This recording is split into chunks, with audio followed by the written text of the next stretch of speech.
Abịara m ebe a ka nke n'ụnụ ncha niile ka nsị unu thank you. Abịara m ebe a ka nsị unu ncha niile ka Chineke m gọziere m unu for your support, both calls and everything. I really appreciate. My God will reward you all. My God will reward you all. All of you that stand in truth. Anyway, I go zere mono. Oya dorono nchanina namma. The God of vengeance are still at work. The God of vengeance are still at work. Vengeance is at work. Be careful what you are doing. Enegidem ihe unu melum enegidem etunu si we gbakọta aka we sị na agaghị ewepụ Kingsley. Agaghị egbu Kingsley akpato yi wee wụọ m. To the extent na anụ na a woman were picture mụ. Onye ma amala onye ọ bụ. Wee were picture m wee tie ebe a na-eme ekpere wee sisi kpe were onye ekpere. Wee sikpe were m ekpere. I don't know you, madam. But afụrụ mụ and anụrụ mụ. That is the best gift so far in my life. Nobody have ever given me gift before. But that gift I heard about. Apato yi wolum. Dana onye ma amala onye obu. Were picture mu. We tie ebe na ekpere. We see na this guy nwere problem. Can the God of vengeance rescue you? Madam, auntie, sister, ebe awụna na enigwe kwụghachi gị ụgwọ. Ebe ekwudo n'eziokwu wee sị na ị gaghị anọ Kingsley wee nwụọ. Aka na-agwa ya ndị mmadụ, money is not everything. Money is not everything. Love is more better than money. When I heard about that, I shed tears. Then a woman mama on noble were a picture where Jetie and Peresina, this guy will answer Buchineke because I rescue. Never on I did Dragonama. As you know, no guy I went so. Ya went so. I had Dragonama no ya Dragona for Dragon and Quadragoneke. Chimia Gozigi, Chimia Gozono Chanine. And one of me made you watch you know, one of more lead, one of more gold, and one on diamond. But God in heaven will reward you all for coming forth for me, for coming for my rescue. As many we go zere mono, anywhere go zere mono. Amara me meju eke no no. Nebo no joya hezu, nebo na eda ya hezu. Manana de kele gambu webe we na so no nchani ne dalo. I really appreciate. Amara nka mmesi kpọwo n'ofu. Me na nwa maka mele. Asịma ya adọrọ nụ nchali nne na mma bụ ndị kwu n'eziokwu.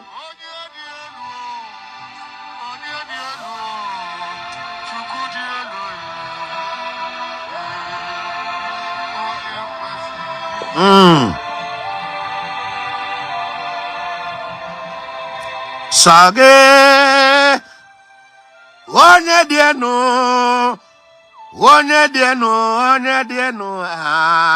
asage onye kwesịrị nye kene olodoge omemma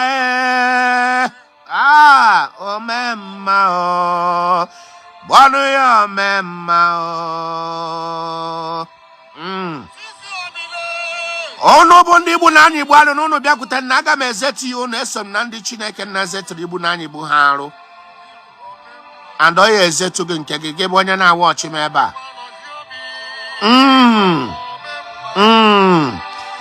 Ihe ọ bụla ị na-achọ n'ụwa ya enwetie. The God of vengeance is at work. Ị na-achọ nwa ya enweta, ị na-achọ ego ya enweta, ị na-achọ ụlọ, ị na-achọ nwunye, ị na-achọ di. In a choice, about no siapage. Go away now listening to this music. Go away now listening to this gospel. As my adreganama, the God of vengeance is at work.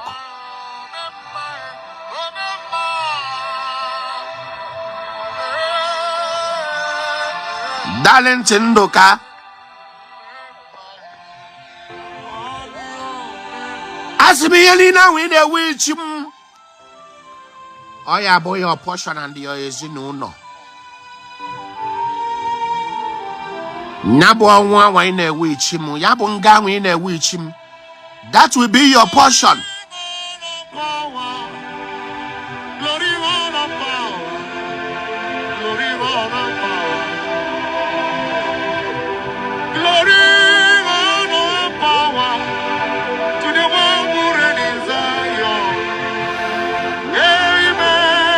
Ngibo ina ewe ichimu nga. Prison will be your portion.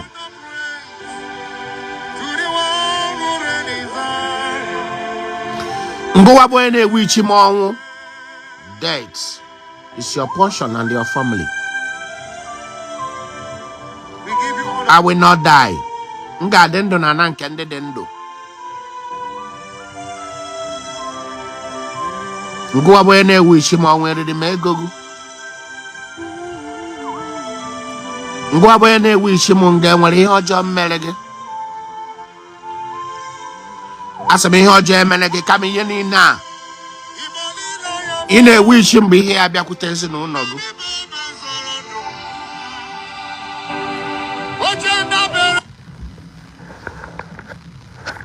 Ya bụ ihe niile anyị na-ewe isi mgbe ihe abịakwute ezinụlọ gị bịakwute ngụwa.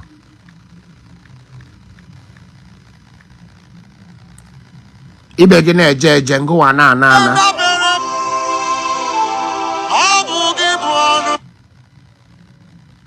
Asị m ibe gị na-eje eje ngụwa na-ana.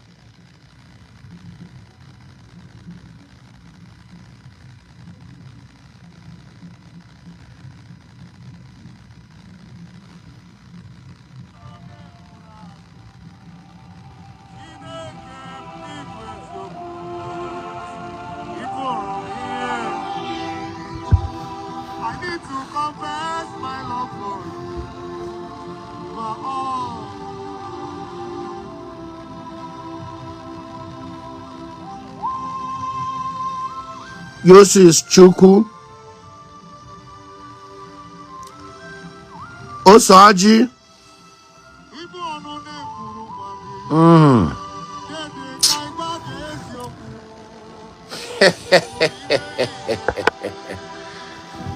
Ọ bụ na enweghị ọjọọ mmere gị iwishi m ọnwụ iwishi m prison ọ ya adịrị gị na mma ma ọ bụ na enwere ihe mmere gị. All those things is your portion.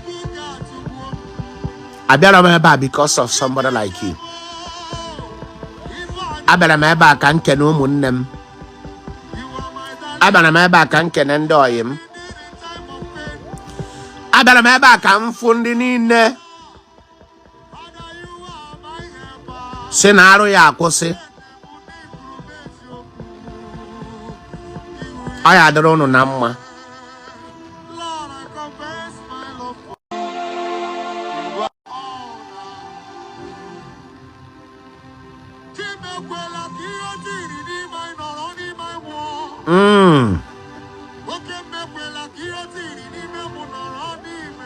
Oh, Chukwu. Adamambara, leave them, let them cry. Let them cry. I don't want to block them. Achon ka ha feed him much they can handle. On your money block, yeah, block, it doesn't take 1 second.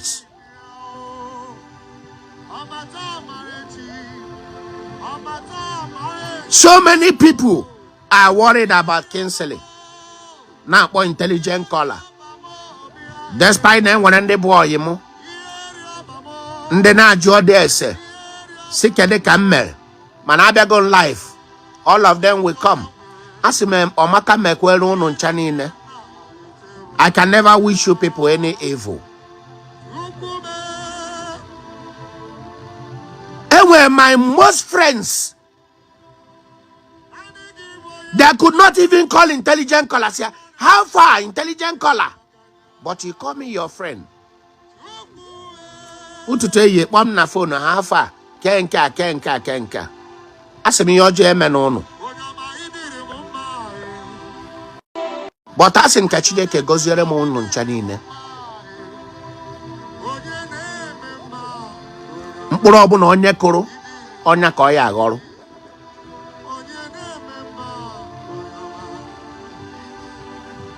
Ọ bụrụ na mụ na gị dị na mma kuchibisi, ọ bụrụ na m nwụrụ anwụ ebe m na-ekwu eziokwu, ebe m na-atụsa ozi ọma Chineke, na etu ahụ isikwa wee fa nkịtị without asking, na ndị na-anụ ihe niile na-eme na social media, it could not reach out.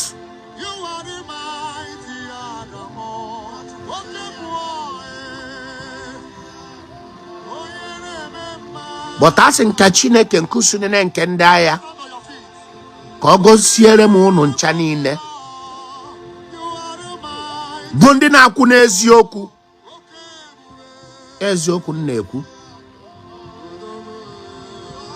Onye ka ji si weta Kingsley ka egbuo. Now my question is this: eri mgbe anwa m pụrụ, eri mgbe ahụ asị wepụ m, what happened?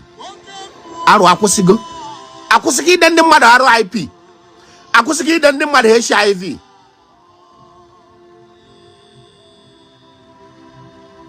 Darlington Nduka, ọ bụrụ na ịbụ mmadụ one man use nonsense picture were na comment all this your rubbish.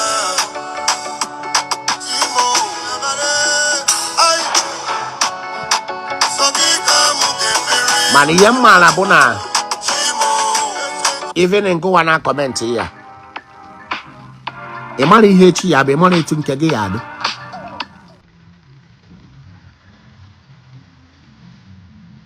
Ị mara ihe echi ya bụ, ị mara ọ bụ nwa gị ka ị na-ewu ichi ya.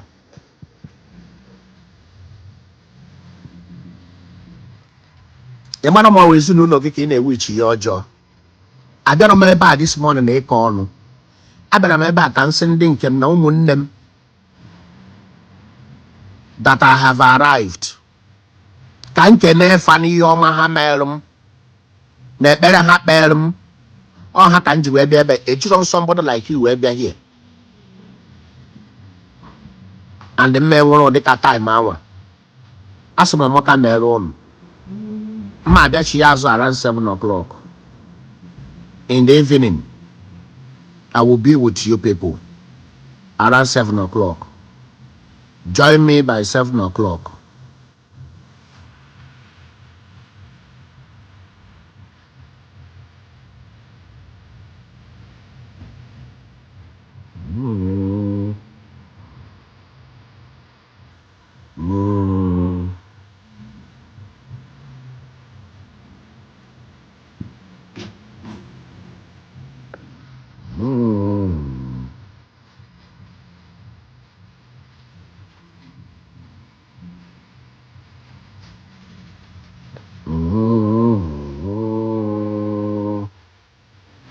Yes, I know my web attack.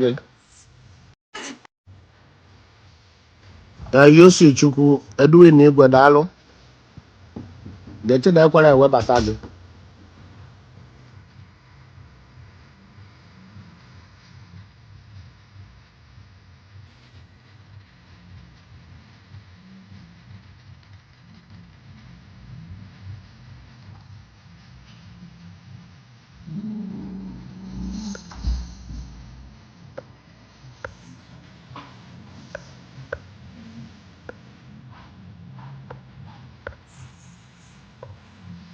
Poor Bata, I don't remember the request again.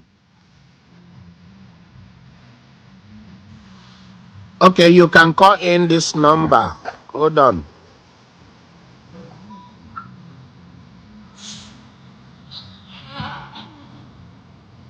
So you can ping the number.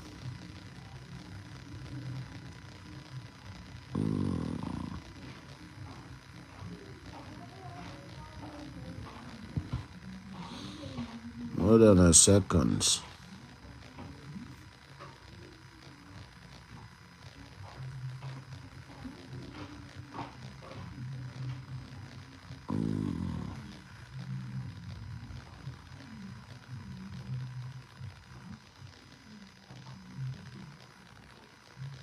Hold on, let me see the.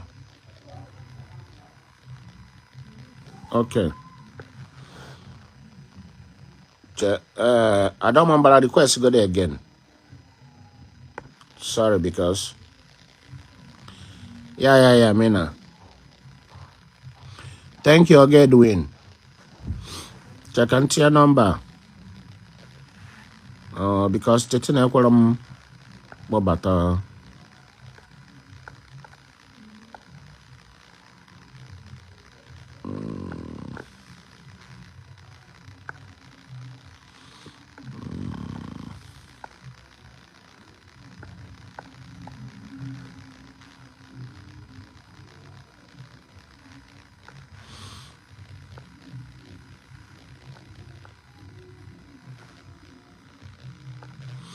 okay, you can call this number only on WhatsApp.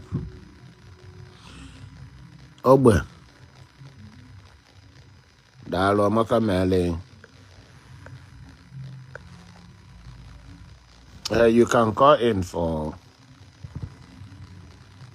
whatever you want to contribute.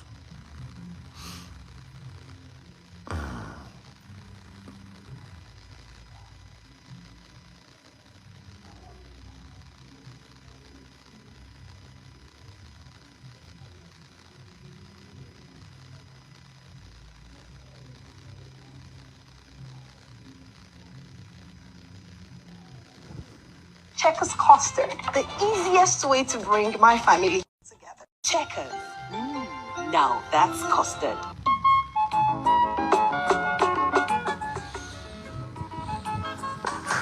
Yeah, but network or quite up about modern live stream.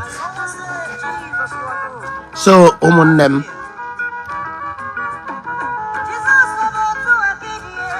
I don't care when I'm with my baby, yeah. All the bad things disappear. You're making me feel like maybe I am somebody.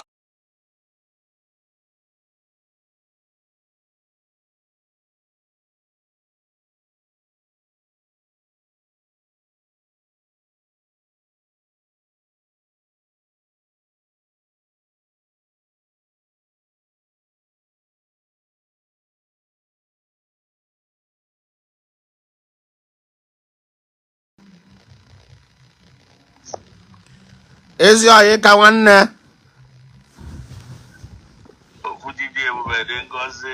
Is your one?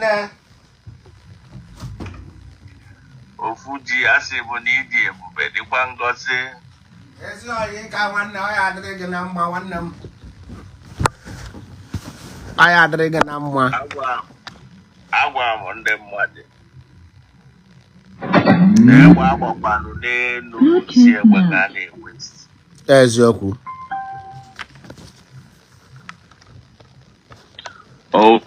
Ebụrụ na ife nkwu ebụrụ eziokwu. I think about 2 or 3 weeks ago, I made a program on my page. When you called, that you have been here with us, that you never go anywhere, you know, with us. Of course.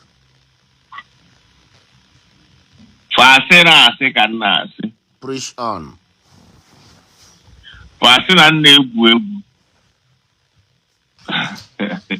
They did everything.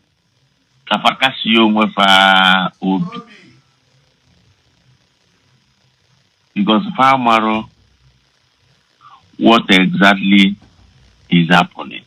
I don't want to know what is happening.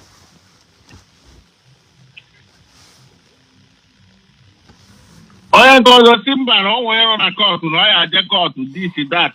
No. Oya gozo Simba can produce uniform this that see. Kingsley wear any Gucci. Baba lega. Oya gozo Simba we connection this now I say no, all these things never happen. Ofuji abụrụ nwaanyị omekome. Cha cha cha. Ofuji never have always been here with us. Steady. Asị na nna asị. Lo and behold, Ofuji decided to go make a video. Preach on. Mother na-apụta n'ụlọ mkpọrọ on a Sunday. N'ebe kwano. A non-working day. Ngwu n'ife. Unu ekwelu n'ife ngwala unu. Because we don't lie. Na so. Ọ dị ka ife nwanne nwaanyị dara dị n'ụlọ. Pụtasị na nwaanyị omekome anaghachigo Chai. mba Chicago. Phone m ringeba ọtụtụ ndị na-akpọ m. Chai. Thank God to my very own attorney general, the Baba Barrister, onye ọbụla. That only time will tell the truth.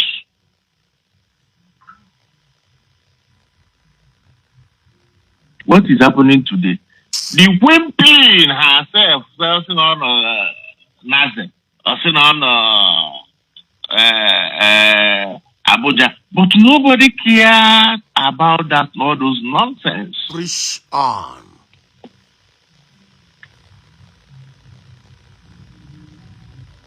We are here not for the purpose of saga. Of course. We are here this morning to return all the glory to God. Yes. Because what people planned as evil, it did not turn the way they planned it.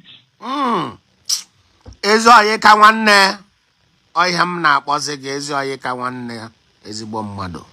Ọ bụrụ ka esi wee plan ya maka na mmadụ abụrụ Chukwu. Ife walụrụ agaziere nwa. Nwere onye bụ chi ibe ya. Kedu ife a na-ekwu okwu ya? Ma nwoke tara ihe mee n'ụwa ka ike ndị ọjọọ karịa ike Chukwu. Eziokwu. Ike Jehova karịrị ike niile.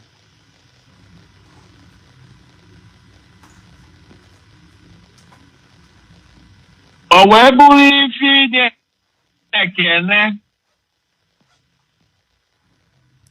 bụrụ ife ịja Chineke mma na ụtụtụ taa bụ Sọnde.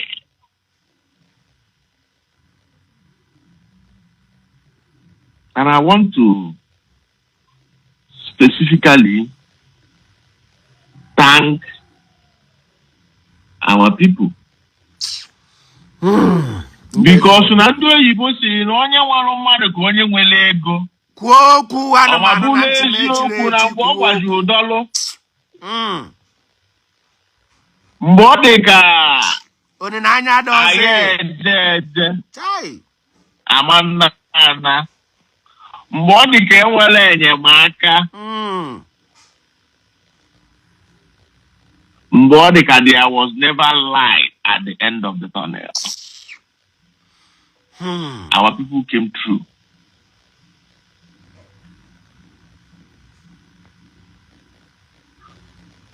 Funded the vacation. And we're just taking vacation now, we're batakwa.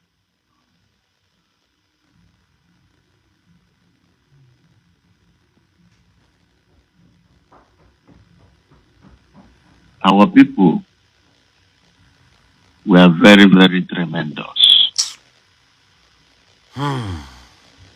Most of those things passed through my hands. Choma, thank you. So I am in a very, very, very better situated to say or to speak about the contribution of our people. Ikalo Sirobi, thank you, Jesus. And the trust they had in me believing that if I say no to accord, no to accord, never intelligent college who can take from that name in Agabana B, they may be in Agabana C. Preach on. And And I know that today is a true testament that we are making a revelation, and they can testify that everything I have said that we achieve or we go, that we achieved all our purpose concerning that matter. And I don't take their support for granted. So one of the reasons this morning to thank them specifically. There was massive support. I don't want to begin to call names. Some provided direction. Somebody will laugh and wait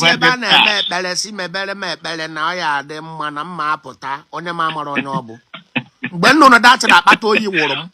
Amaron can make sick and bend them. Yeah, one that never went anywhere. And that is what it is. And that is what is it stands now. And it is even as now.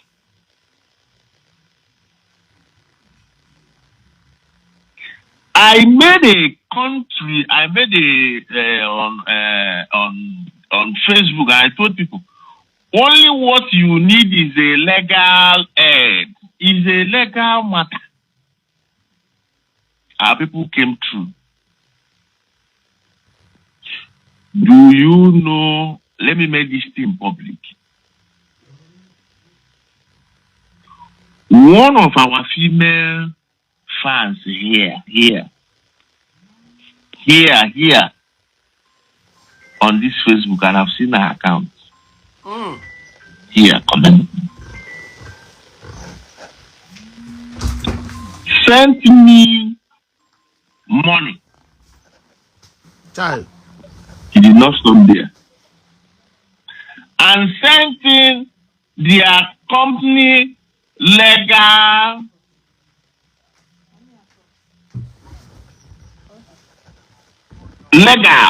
their company legals to come to our aid.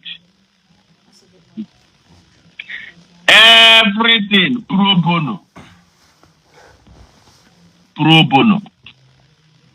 They offered us tremendous legal aid, provided direction legally.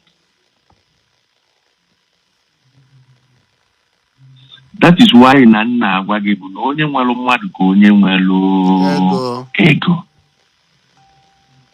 All these things happen on Facebook. These are people I have not seen with my 2 eyes. It says they're gonna go there. It says they're gonna go there. Go and meet this person, meet this person. And the matter was resolved legally,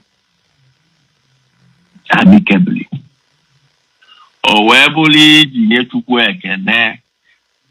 I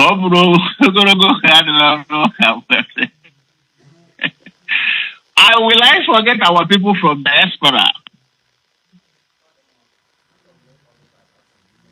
There was never a GoFundMe. There was never a cry for help. People voluntarily take this for the legal support. This is for the legal support. No US. Only no Canada. Only no doing this another well. These are people that make the journey memorable, beautiful. Preach on. Ogo with Dominic. Ndi saga. Ana saga.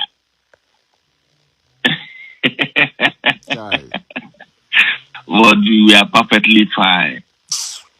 Enjoying the whole moment. Following everything up. But a time like this, or what did you get? Also, very good. Welcome. Thank you. Because not the outcome they want is what they are seeing. Yes. They are still mad. I say in the last 2 weeks, they say, no, it's not possible. Phone. This, that, what, that. Preach on. Now, as they open their eyes, they are opening their eyes to reality. We believe in Chineke.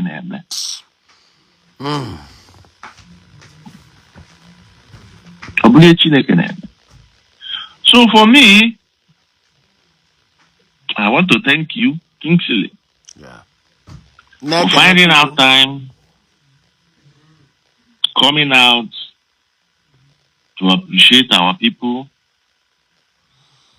You got that? Only wish he bad, it does not mean anything because now, mother brought you. God is a paymaster. All the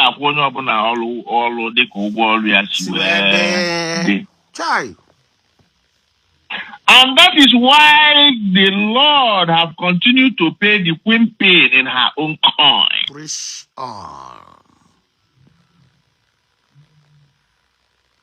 Forget all those drama they are doing. It's just that sometimes we need to look at the whole thing, try to charter a new direction. Because all what we are doing is purpose driven.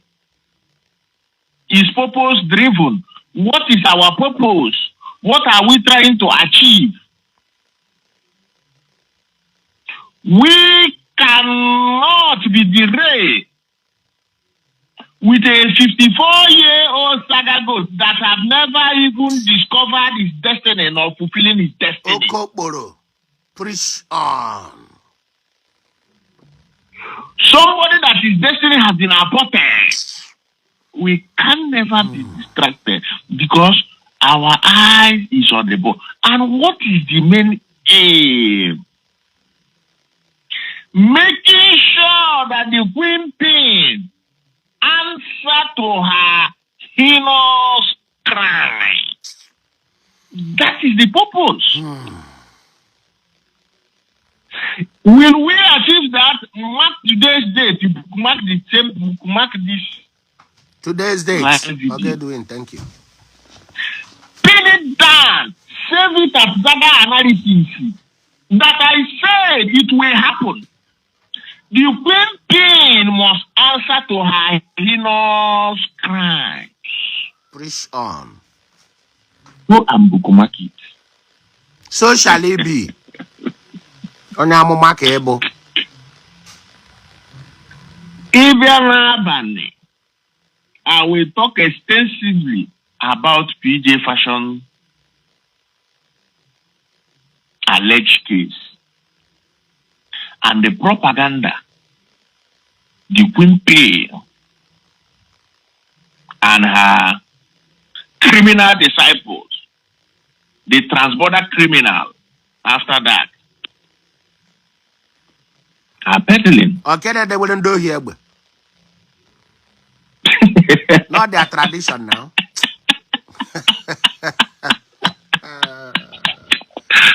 That one will be a story for you to deny it in all of them. Of course. But by and large, I want to thank our sister, PJ Fashion. Do you know why?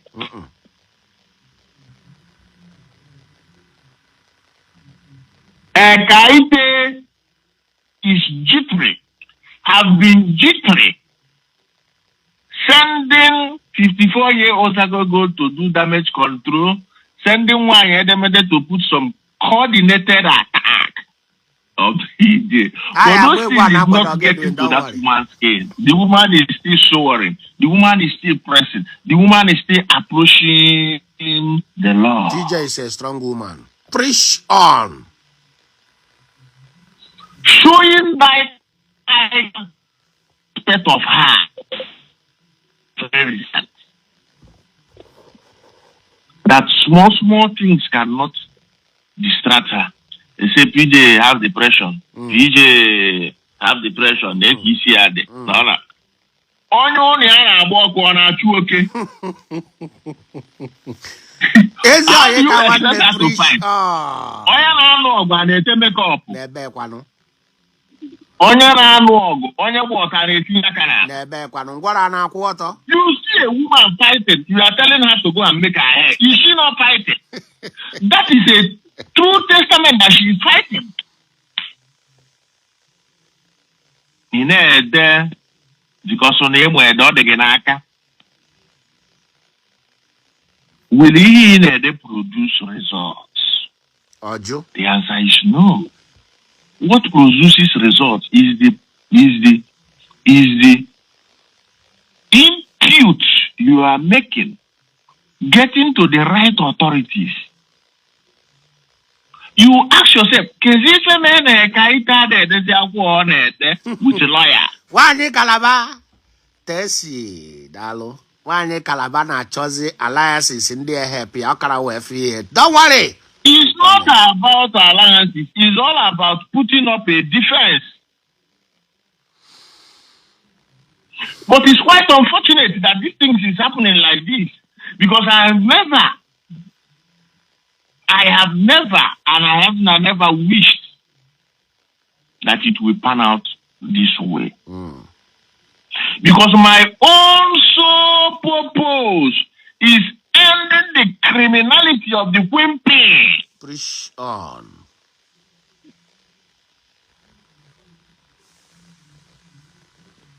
Share. I have never wished anybody that have contributed one way or the other in pulling down the criminal stronghold of the wimpy to suffer any casualty. Okay, but tell it, Dalo. Here we are. For me, it's still all about the wimpy criminality. For me. But I want to thank PJ because it came as a surprise. People say, how can PJ go to Canada? How can PJ? They are bringing all limitations. They are trying to put a ceiling on PJ. Canada. But the truth of the matter is that she have arrived in Canada. She have made her complaint known to the authorities. Did she do the right thing? Yes. She did the right thing. Because that is the direction the whole thing is gearing to. Yes.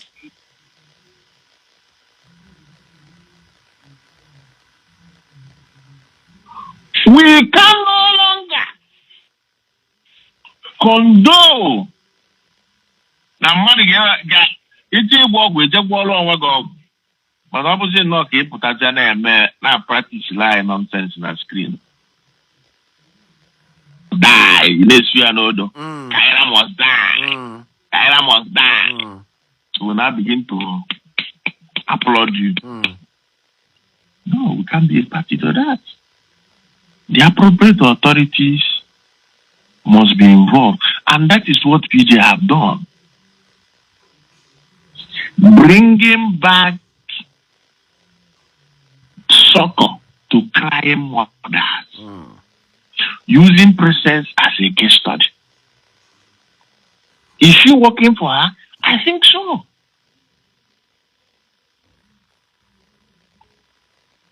Just like how Kaite packaged fake charts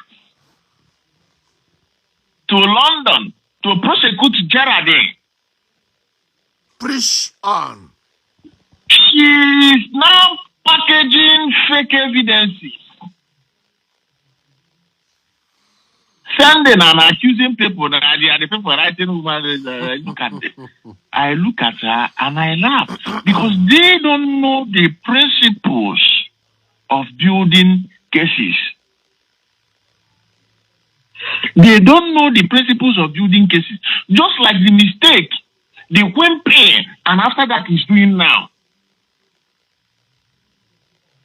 Which I said I will explain in details in the evening. Yes. Because when I say mistake, it's mistake. Because when I say mistake, I believe that is after that that is implicating herself. But she don't know. She thinks that she's wise. If you live. She thinks that is wise. Now let me give you one example. I don't know the petition. I'm going to say they wouldn't do here. Hi, Chineke. No, brother, Facebook ranting. I'm talking about pure cases. Let me give you an example. Okay, pre-Sean is your one. The Queen Pin went away. Okay. Now, guy in a court. Share this program. Share this Oluchi. program. Can the mama na ma bata go back? Right? Yes. Right? But that, looking for Oluchi. Now, she now found Oluchi. Now, what did she do? She now set Oluchi up with after that. Right? Right? Yes. Now, in the conversation which after that was playing in her platform, approach Oluchi that she wants to buy a child. After that, told Oluchi, it is recorded. After that, playing the evidence, right? When I tell you that people are fools, you don't believe me. Hi! Intelligent caller, eh? Every reason it we have intelligent caller. Preach on! Watch here, Zedalo. After that, he was planning business with Oluchi. We are talking about crime here. Oh. After that, Oluchi, I want to buy a child. Remember, PJ was never in the picture. I want you to pay attention. Okay. How people are fooled if they think they are wise. I'm giving her direction so that she will understand.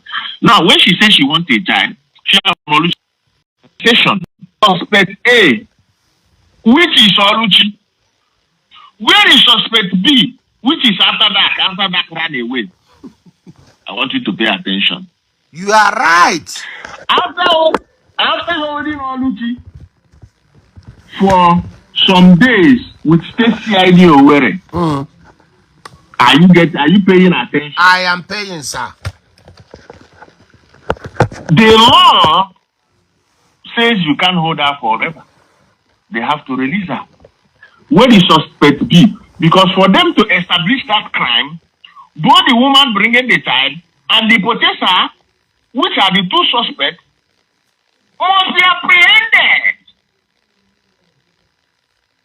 I won't mean what I'm saying. And the suspect B is after that. My brother, he make sense here. He make a lot of sense here. Preach on. I love you, my brother. You know after that you were a fool. Or what are the mess on it here? Chai! She thinks child trafficking go play matter. What have I been saying? After that, for you to write a petition is valid, is good. I am not attacking you on that premises, but I'm saying look at the pitfalls so you don't fall.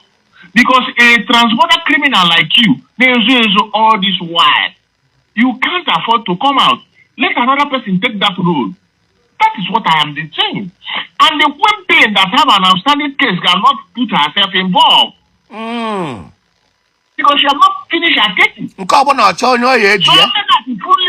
foolishly enrolled herself. Now they are looking for suspect B. She's running. She ran away. Can I ship something?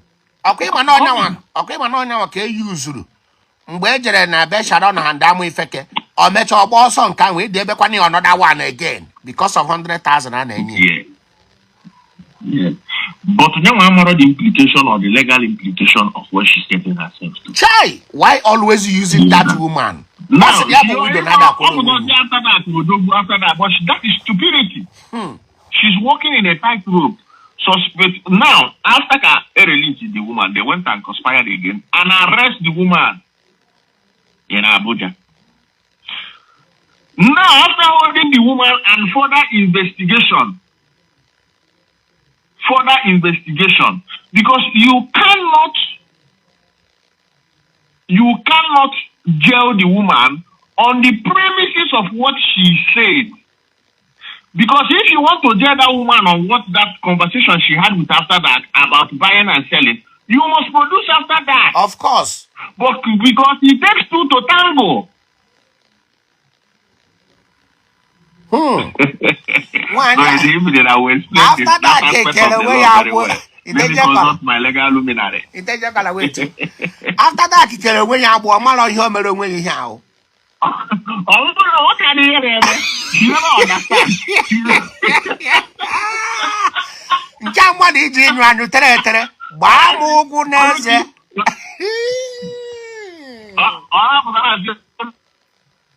In all these things I'm saying, as I call PJ fashion, the answer is no. PJ government. Now, PJ does not have direct involvement. I am telling you what is obtainable by the law. I am not speaking to favor PJ. No.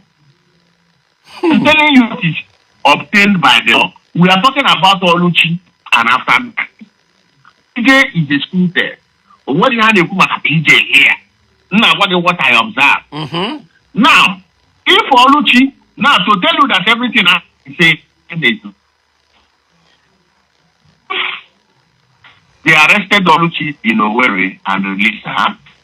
They arrested Oluchi in Abuja and released her. True that she had no case. Because they did a very poor job. They cannot jail Oluchi on the premises of the conversation she had after that. Preach on, come with them, Mary. Yeah, with them, Mary.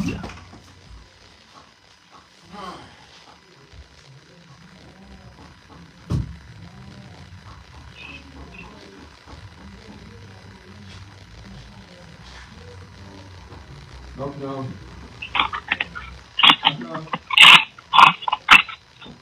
Hey!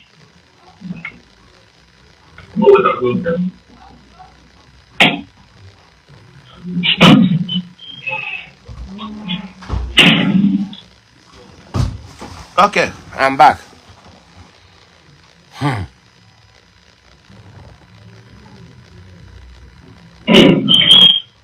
I'm back. Now, let me finalize before I just find something for myself to do. Okay. Now, each we're going to hear after that in a Kubunko, PJ, Nata Nigeria, PJ, all those things are irrelevant.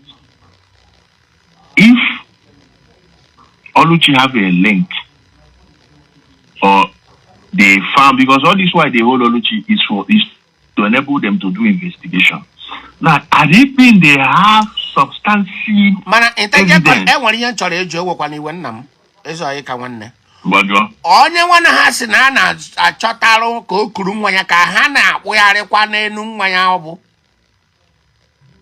Onye this is the person ha na-accuse na-ele nwa. Okay. So they now after that can the nwa we discussion. Because I'm not evidence. Because for you write petition, you have to aid the police. Because police are not anything. Our report will help them. Just like how we did the Quimpin own, when the petitions was done, we followed through the investigation. We are giving the police the lead.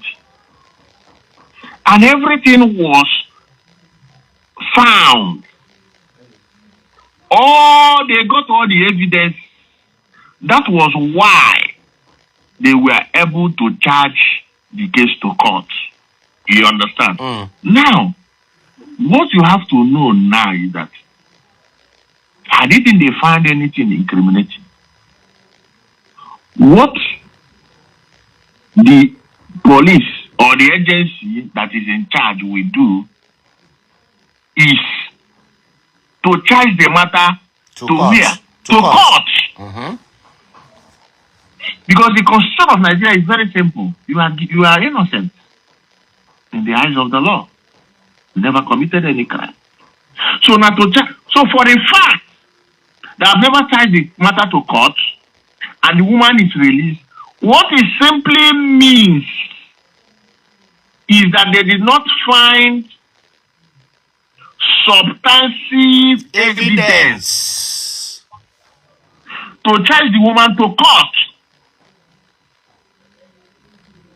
So that's all I remember. What the after that in a is just to make those women followers to have orgasm. Yes. Just like the arrested Ken. Ken came out, they gave him the passport, he went away. They were never able to charge the case to court because there was no evidence. It's not the allegation you put in the paper. It's your ability. It's your ability to prove. And if police don't always want to waste their time in court. If they see there's not much evidence we have to pursue this case, what will they do? They will litter the case. And that is what is happening now. Go and mark it so. That is exactly what is happening. So if you go by what after that he's saying that video, if you that now I'm across what she's doing. And she don't want to tell people that they said Oluchi has been long released. If I had made it as plain,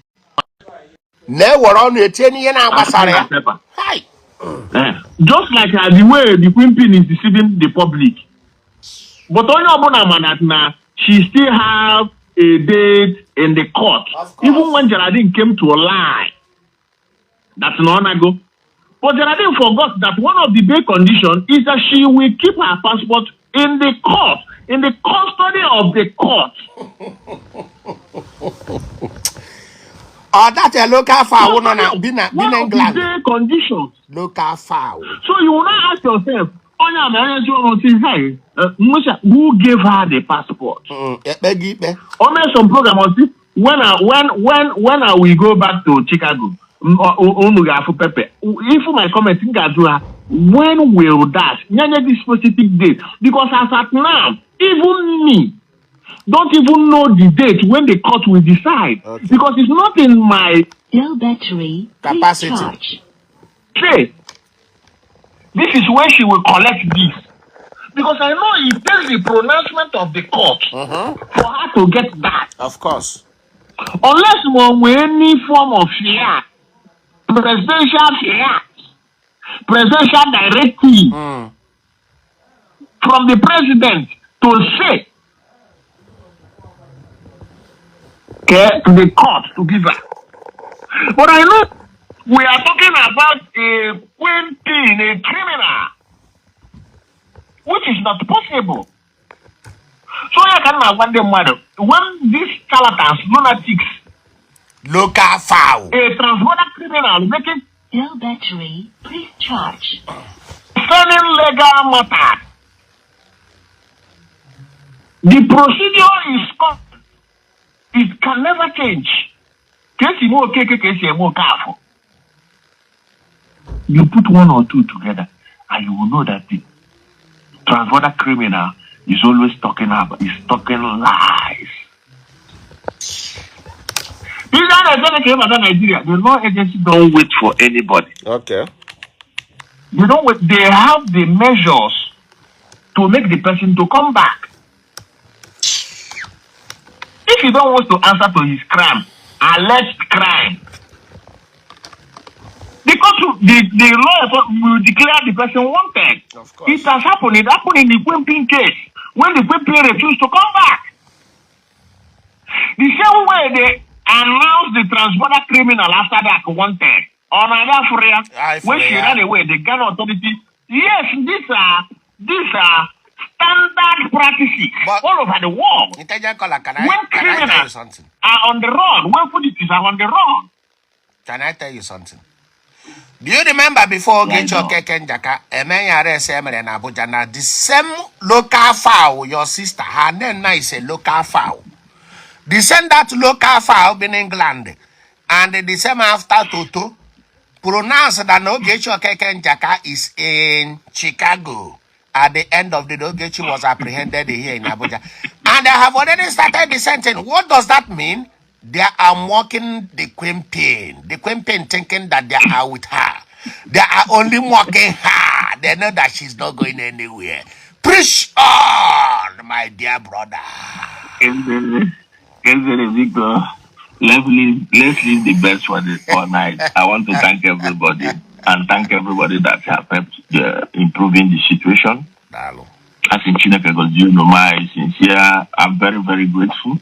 I do appreciate everybody. I don't really want to mention them because just know that I'm very honored that you people who responded very, very, very, very quick and some people were very so exceptional. I want to thank everybody that done this live video. I think NAB and Ever 7. I will join your program and I will talk more extensively about the transborder criminal and the PJ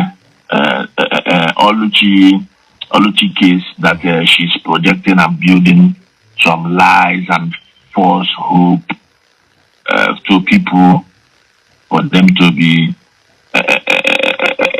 gallivanting and jubilating for something that is not in existence. And secondly, I want to thank PJ Fashion. Her tenacity have, a kite never believed it. I think it's a thing of joy that she's pressing and pushing hard, making sure that that she made a statement. I think the statement to make it go so far is very loud because the last time she posted who is in Canada, some people mocked her saying, no, you will see the frustration of Kaite in the face of 54 years saga goat.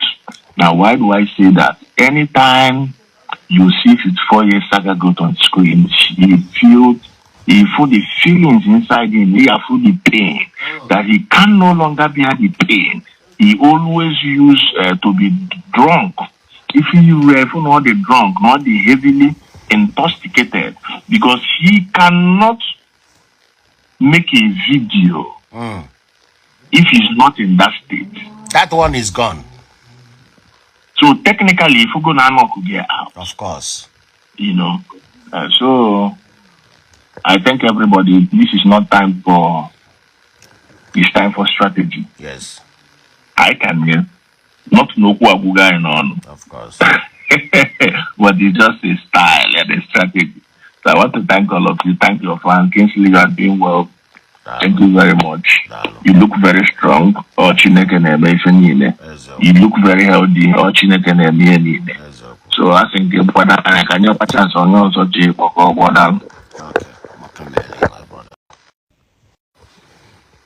Dubai. I need the husband. It was no much. Here, here can Ndinkem.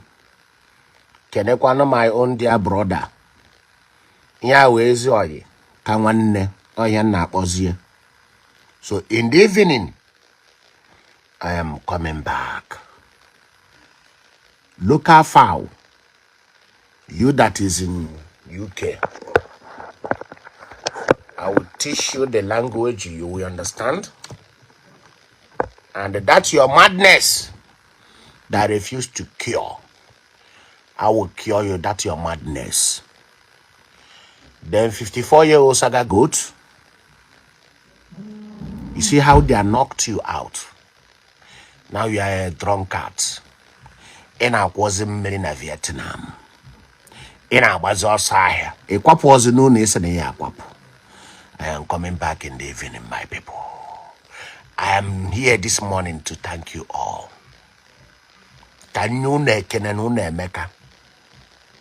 Chineke onye na-afụ n'ihe na-afụ na nzuzo. Ọ ya akwụghachiri m unu niile ụgwọ, ma ndị tiere nna ekpere, ma ndị wetara ego, ma ndị wetara kọntaktị, ma ndị mere everything.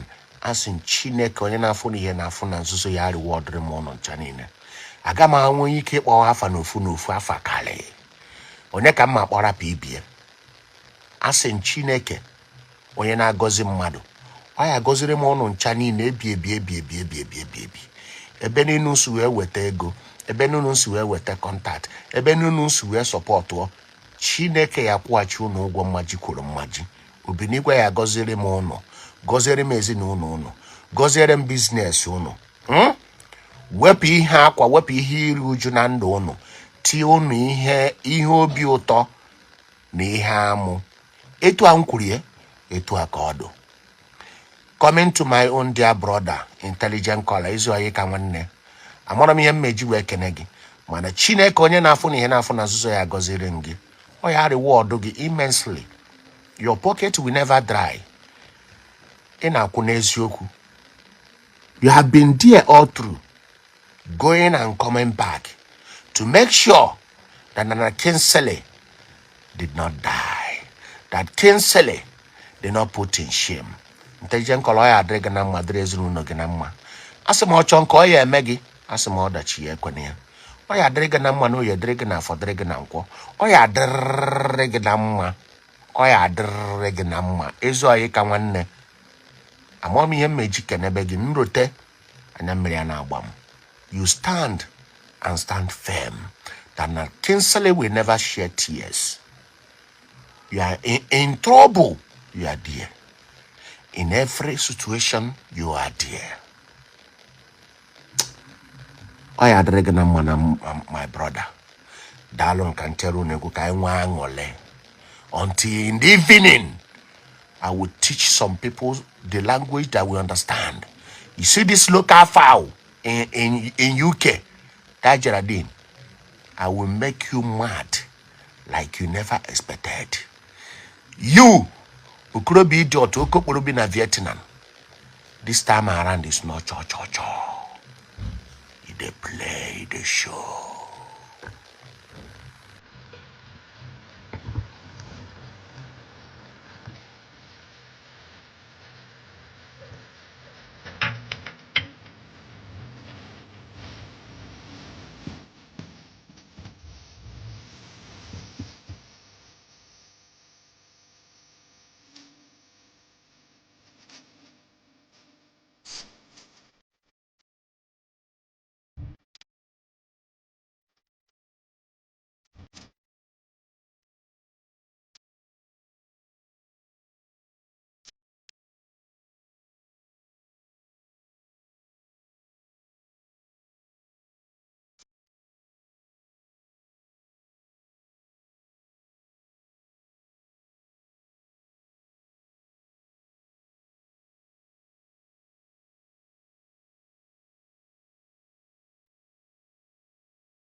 Đó là bài là có tên năm rồi đấy. Đó. Sao sẽ nằm được.